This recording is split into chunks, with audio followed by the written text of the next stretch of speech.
Well, Gregor, first question for you is: we're back at Oriam. We're announcing a squad for the autumns. I mean, how does that make you feel?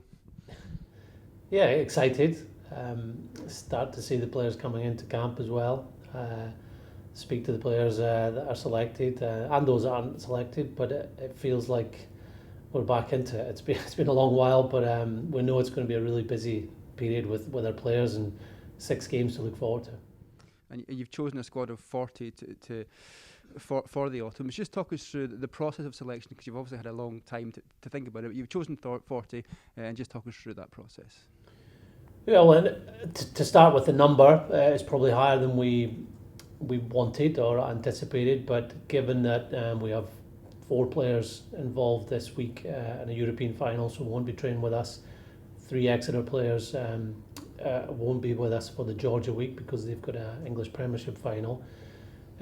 We obviously had to balance that with getting the right numbers for training so we can make training productive. We've tracked everybody's form for a while.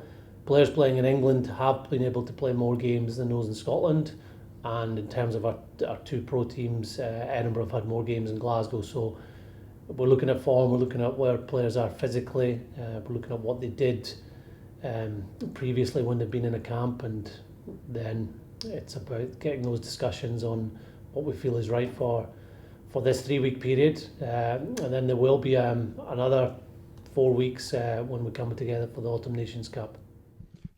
You mentioned it there about the boys who won't be featuring in camp as early as others. From your point of view, you must be delighted that you've got players now on these stages playing at the top level of the game. How excited are you to see these guys performing at that level? Yeah, very excited.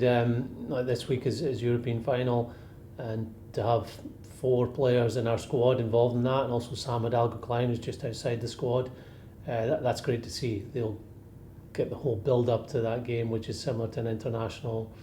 They're going to be involved in a high-level club game, and one team's going to win, so they're going to take that confidence into when they come into camp with us. So yeah, it's been great to see how well our players have played individually. There's been a lot of challenges since the last time we were together, which was on a bus on the way home from Cardiff back in early March, and most, if not all, our players have responded to the challenges really well, and have got themselves into great shape and very good form for the club. So we just need to build on that and obviously get the players accommodated, acclimatised into the rugby we're going to play over this period. And 3 of those players, Gregor, will be uncapped coming in for the first time. We see Duhan van der Merwe, Ollie Kebble and Scott Steele. What have you made of them, and why have they been chosen? Yeah, well, let's look at the 2 guys that play for Edinburgh Glasgow. So Ollie and Duhan have been here now. This is their 4th season and have played consistently well for both clubs.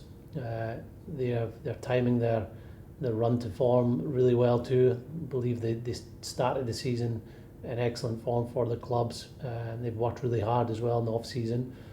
So we're looking forward to seeing them in our camp, and obviously if they do get the opportunity to play Test rugby, we can't wait to see them do that too. For Scott Steele, it's a different route that he's taken. We've looked at Scott for a number of years when he was making the breakthrough at Leicester and then at London Irish, and he was a real hard-working player, but he was in a very competitive position with the other 9s that we've had in our squad over that time.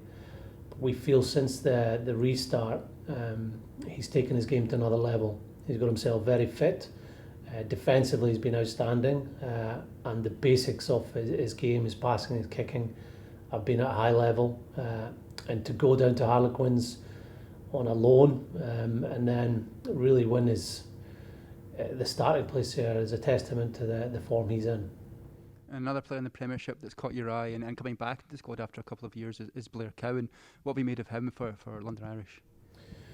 Well, again, consistency and playing really well for a club team up against some really good opponents. Not just since the restart, but before that. Thought he had a game for London Irish against Northampton just around the middle of the Six Nations, where he's outstanding, one of the best players in the field. And since the restart, he's in the physical shape of his life. He's transferred that into performances where he's been the hardest worker player in the field, and he has a really good attacking ability when he gets his hands on the ball, and obviously his probably key strength is winning jackal turnovers, which have become more of a feature of the game since the restart, because the referees have applied the law around the breakdown differently. Now, Greg, if we look at the autumn itself, it's a long period. You've got a number of games coming up, but I guess one of the benefits for you as coaching staff is you're going to have a lot of time with these players. Probably a lot more time than you would normally get with the players at this time of the year. That must be a huge benefit for you to have that cohesion, but also the time to spend with the boys. Yeah, that's right. It does feel like a Six Nations tournament in November. We get the benefit in spring to have around 7 weeks with our players. During that time, they do go back to their clubs, which won't be the case for a period with our English-based players, because the season has now ended there. But to have the players for 8 weeks, which will be in total, we've got a camp week this week. We've got a week's training or a couple of days training in between Wales and Italy games. So that's great for us. Hopefully good for the players, that they get to spend more time in a Scotland camp with new friends or old friends that they're seeing, and also being with this team for a longer period should mean that we can build on aspects of the game that normally you don't cover. Normally it's about clarity, getting that cohesion early in a tournament, whereas in this case, especially as we go into November and December, we can add parts to our game. It will be an empty stadium for the Georgia game, but you know that you'll have fans at home and around not just Scotland, but the world cheering on Scotland. How important is it that you kind of get those messages across to the players and remind them that, yes, there's nobody in the stadium, but there's a huge backing at home? Yeah, well, we've really had the benefit of the crowds that have poured into BT Murrayfield over the last few years. They've given us a huge energy boost. Lots of supporters have gone to away games as well. And we know that'll be different during this period. But if we can get the connections with the supporters who are watching at home, then that'll be a great boost to our squad. So I urge all supporters to connect with us, with our players.